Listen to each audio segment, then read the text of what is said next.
Olá, bora falar de um assunto que parece simples, mas que na verdade não é. O que de fato é um crime para a lei? Muita gente acha que é só olhar e dizer, isso é crime. Mas na verdade, existe toda uma estrutura, um processo lógico por trás. E é isso que a gente vai desvendar hoje. Para a gente começar a aquecer os motores, vamos pensar juntos. Machucar alguém é sempre um crime? A primeira resposta que vem na cabeça é, claro que sim. Mas olha, o direito tem umas nuances, umas respostas que podem até surpreender. Vamos ver isso direitinho.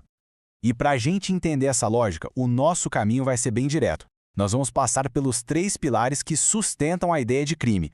O que é um fato típico, o que é um fato ilícito e o que define um agente culpável. E no final, a gente bota tudo isso na prática. Vamos lá. Então vamos lá. Para começar a entender como a análise é feita, existe uma espécie de fórmula, um conceito fundamental que é a teoria tripartite. É basicamente a espinha dorsal de todo o raciocínio penal. Imagina um banquinho de 3 pernas. Para ele ficar de pé, ele precisa das 3, certo? Com um crime é a mesma coisa. Para uma ação ser considerada crime, ela precisa passar por 3 filtros, por essas 3 pernas: o fato típico, o fato ilícito e o agente culpável. Se faltar uma delas, o banquinho cai. Ou seja, não existe crime. Então bora começar pelo primeiro pilar, a primeira perna do nosso banquinho, o fato típico. O que será que isso quer dizer, afinal? A tipicidade, gente, é como um jogo de encaixe. É o primeiro filtro. A gente pega a ação que aconteceu na vida real e compara com a descrição que está lá escrita na lei. Por exemplo, a lei diz que furto é subtrair para si ou para outro em coisa alheia a móvel. A ação da pessoa foi exatamente essa? Se foi, perfeito, encaixou. Se não foi, a análise para por aqui. É o primeiro cheque da lista. Ok, então a ação passou pelo primeiro filtro. O fato é típico. Então já é crime. Calma lá, ainda não. Agora a gente vai para o segundo degrau, para o segundo pilar, a ilicitude. E aqui que o negócio começa a ficar mais interessante, sabe? A ilicitude vai ver se aquela conduta, mesmo se encaixando na descrição da lei, é realmente contrária a todo o sistema jurídico. Porque, acredite, às vezes a própria lei dá uma espécie de permissão para que algo seja feito. É exatamente isso. Existem situações em que a lei diz, olha, nessa circunstância específica, essa ação que normalmente seria crime está autorizada. São as famosas excludentes de ilicitude. As mais conhecidas são o estado de necessidade e a legítima defesa.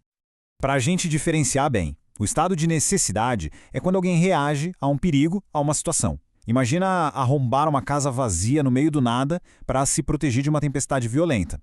Agora, a legítima defesa é diferente. É uma reação direta a uma agressão de outra pessoa, uma agressão injusta. Mas aqui, um ponto super importante. Legítima defesa não é um vale tudo, não é carta branca para a violência. A lei bota regras bem claras. A reação tem que ser proporcional, só com os meios necessários e só enquanto a agressão está acontecendo ou prestes a acontecer. Se passar do ponto, se virar vingança, aí já é outra história e pode sim ser considerado crime. Beleza. Então, vamos supor que o ato passou pelos 2 primeiros filtros. Ele é típico e também é ilícito. Acabou a análise? De jeito nenhum. Agora, a gente muda o foco. A gente para de olhar só para o ato e começa a olhar para a pessoa que o cometeu. Chegamos no terceiro e último pilar. A culpabilidade é uma análise bem pessoal. É um juízo de reprovação. A pergunta aqui é, essa pessoa pode ser responsabilizada pelo que fez? Ela tinha condições de entender o que estava fazendo? Era justo exigir que ela agisse de outro jeito naquela situação?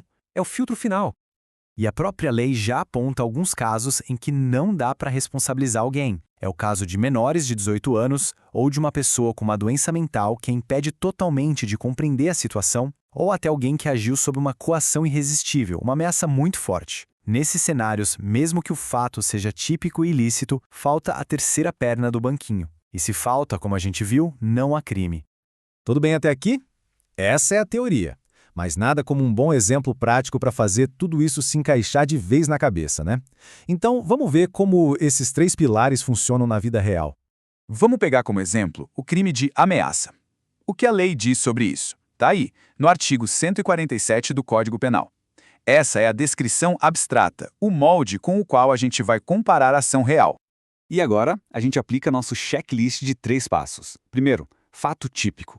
Dizer eu vou te machucar se encaixa na descrição da lei? Com certeza, é exatamente isso. Cheque. Segundo, fato ilícito. Existe alguma justificativa para essa ameaça? É legítima defesa? Estado de necessidade? Normalmente não. Então, cheque. E terceiro, o agente é culpável? A pessoa que ameaçou é maior de 18, tem saúde mental e não foi forçada? Se a resposta for sim, cheque. Pronto, temos as 3 pernas do banquinho. Logo temos um crime. E aí, depois de passar por tudo isso, qual é a grande lição que fica? É que definir um crime é muito mais do que só apontar o dedo e colocar um rótulo. É um processo, uma análise estruturada, que olha para o ato, para o contexto em que ele aconteceu e, claro, para a pessoa que o praticou. Essa estrutura dos 3 pilares existe justamente para evitar o achismo, para garantir que uma decisão tão séria como acusar alguém de um crime seja feita de forma racional e justa. E para a gente fechar, fica uma provocação para pensar. Se tudo isso passa por interpretar o que é moderado, o que é necessário, o que é entender a situação, onde exatamente fica a linha que separa um ato justificado de um crime? É uma pergunta complexa, né? E é justamente nessa linha tênue que mora o grande desafio da justiça.